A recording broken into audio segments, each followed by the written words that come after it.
তো আজকে আজকে কিন্তু আমি আমাদের বেলডাঙার যে থানা, সেই থানাতে কিন্তু গেলাম। তো সেখানে গিয়ে দেখলাম যে ওখানে প্রচুর মানুষের ভিড়, একটি সমাগম। তো যাই হোক, গ্রামেরই একটি লোক বা গ্রামের অনেকগুলি ছেলেপিলে, ঠিক আছে, সেখানে উপস্থিত হয়।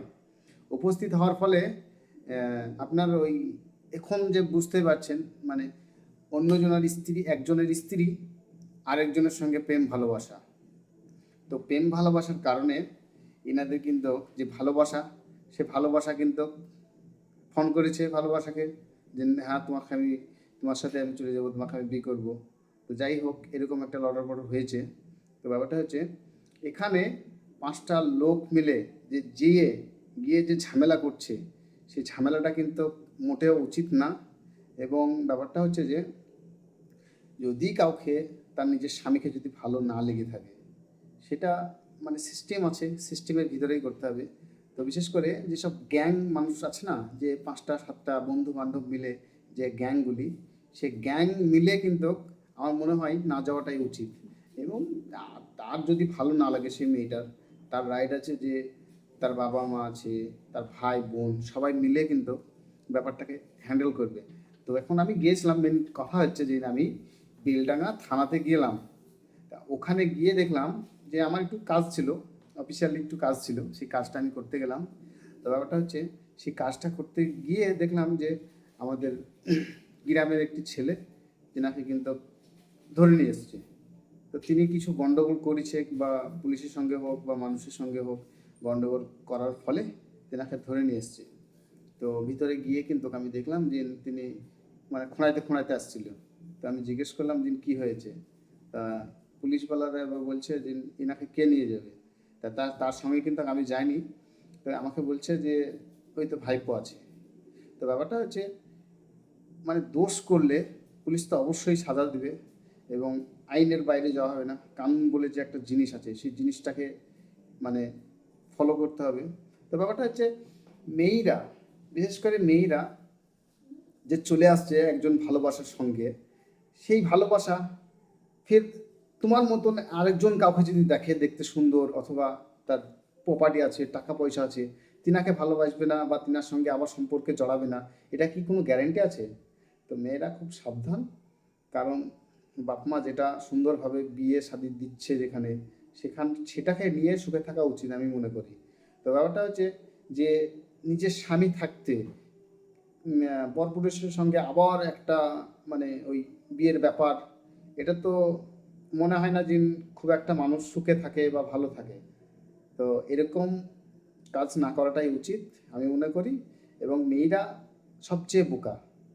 বোকা এই কারণেই মেয়েরা সবচেয়ে বোকা, যে একটু মানে ফোনে হ্যালো বা যে কোনো ধরনের কথা, একটু যদি কেউ যদি কোনো কথা বলে, তাহলে হচ্ছে যে সে কিন্তু তার কাছে মহান। তার স্বামী, আত্মীয় স্বজন, কোনো ভ্যালু নেই মেয়েদের কাছে। তো ব্যাপারটা হচ্ছে, সব মেয়েরা কিন্তু সমান না। কিছু কিছু মেয়ে আছে যিনারা ভাবে যে ইনি আমাকে খুব ভালোবাসে, ইনি আমাকে সারা জীবন খুব ভালোবাসবে, কিন্তু মোটেও এটা না। ব্যাপারটা হচ্ছে যে, তিনি যদি আপনাকে দেখে যদি ভালোবাসতে পারে, আপনার রূপকে দেখে হোক, আপনার প্রপার্টি দেখে হোক, যে কোনো জিনিস দেখে, তিনি অন্য কাউকে যদি তোমার থেকে মানে আপনার থেকে যদি ভালো একজনকে পাই, তিনাকেও মানে এরকম করবে না, কোনো গ্যারেন্টি আছে? তো ব্যাপারটা হচ্ছে, মেয়েরা খুব সাবধান এবং ছেলেদের কাছ থেকে, এবং ছেলেরাও মানে সাবধান যে এরকম কাজে না জড়ানোই উচিত। কারণ অনেক সিস্টেম আছে, সুন্দরভাবে বিয়ে শাদির ব্যাপার সুন্দরভাবে করো।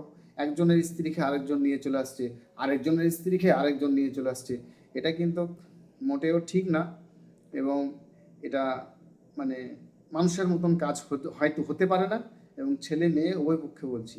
তো আমার সামনেই আজকে এই ঘটনাটা আমি দেখলাম।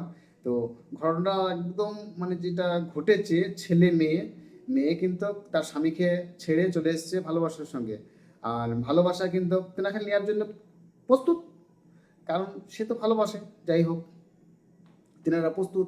এখানে কিন্তু ব্যাপারটা হলো যে 10টা 12টা ছেলে নিয়ে মানে ছেলে মেয়ে গেল, 10টা 12টা ছেলে, তিনারা কি করলো, ওনার হয়ে একটু ঝগড়া বা ঝাঁটি করলো, তিনারা কিন্তু আজকে এখন বর্তমান জেলে ভরা আছে তিনারা। তো তিনাদের জেলে ভরার যাওয়ার কারণে তিনারাও কিছু জানে না যে আমরা কি করলাম বা কি হচ্ছে আমাদের, সেটা কিন্তু তিনারা জানে না। তো ব্যাপারটা হচ্ছে সাবধান, ঝামেলা থেকে সাবধান, ঝামেলা মুক্তি গ্রাম গড়ো, ঝামেলা মুক্তি মানুষ হও। কারণ ঝামেলা করা দরকার নেই, ঝামেলা করে কোনো কাজ সাকসেসফুল হয় না। ঝামেলা করে যদি নিয়ে আসো বা ঝামেলা যদি করো, ওই ঝামেলা কিন্তু সবসময় হতে থাকবে। ওই ঝামেলা করার সলভ করার লোক মোটেও কিন্তু পাবে না। তা যেনারা কিন্তু মার খেলো পুলিশের যে ডান্ডা, সেটা কিন্তু আর ফিরে আসবে না। আর 2 নম্বর কথা হচ্ছে, যারা ঝামেলা করলো তারাও জানে না যে কিসের লেগে আমরা ঝামেলা করলাম। তা সাবধান, মেয়েরা কিন্তু খুবই সাবধান। মেয়েদেরকে আরেকবার আমি বলছি, মেয়েরা খুবই সাবধান। আপনারা আপনাদের মান সম্মান ইজ্জত আল্লাহ বহুত দিয়েছে, এবং সেই মান সম্মান নিয়ে এই পৃথিবীতে যে কটা দিন বাঁচবা, মান সম্মান নিয়ে বাঁচো। এবং এরকম কাজ যেন কেউ করো না। মানে এরকম কাজ করলে কিন্তু অশান্তি কিন্তু ভুগতেই হবে, কিচ্ছু করার নেই। আপনার থেকে সুন্দর মেয়ে পেলে কিন্তু সে তো আবার দেখবে আপনার থেকে মেয়ে সুন্দর কে আছে, আপনার থেকে দেখতে সুন্দর কে আছে, তেনাকে তো দেখবে আবার। তেনাকে যখনই আবার অন্য কাউকে পছন্দ হয়ে যাবে, তিনি তখন আপনার লাথি হয়ে দাঁড়াবেন। মানে আপনাকে লাথি মারবে, লাথি মেরে বার করে দিয়ে আসবে, ঠিক বাপের বাড়ি নাহলে ভাইয়ের বাড়ি। দেখে হবে বাপ মা ভাই বোন তিনারা কিন্তু আপনার জন্যে ভুক্তভোগী হয়ে ঘুরে বেড়াবে। তাই এই দুনিয়াতে বাঁচতে এসছো অল্প কটা দিনের জন্যে, এখানে কোনো নোংরামি করবেন না।